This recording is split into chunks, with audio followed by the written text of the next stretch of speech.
გვარდიოლამ ფეხბურთი ერთფეროვანი და მოსაწყენი გახადა. 3, 2, 1.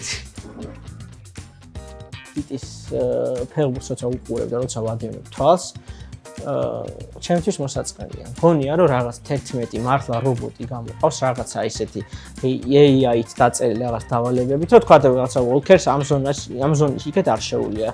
Bernardo Silva რომ მიიღებს პასს, აუცილებლად რაღაცა ის მოქმედება უნდა გააკეთოს.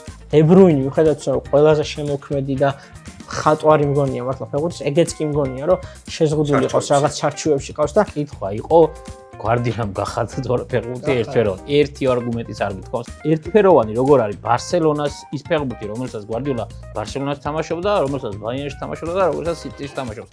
ბარსელონაში თამაშობდა ისეთ ფეხბურთს, რომელსაც ვერავინ ვერ გაიგო, რაღაც რამე 5 წელი თუ რამდენიც იყო, რას თამაშობდა და კოლოსალურად ისე რომ აი აზრიც ვერ მოდიოდნენ ისე აგებდნენ ვერც ერთი მწვრთნელი. როგორ შეგიძლია გვარდიოლას თამაშს თქვა რომ ვიღაცა ფეხბურთებს ჩარჩოებში აღწევს. ანუ ნებისმიერ 100 წელი რო გავიდეს, რაც არ უნდა გავიდეს, რაც არ უნდა მოხდეს სოფლიო ფეხბურთში, არ არსებობს ადამიანი, გინდა სპეციალისტი, გინდა მოყვარული, გინდა დილეტანტი გამოვიდეს და გვარდიოლაზე თქვას, რომ გვარდიოლამ ფეხბურთი ერთფეროვანი გახადა. აბსურდია, სრული ბოდოა და დალი ეხლა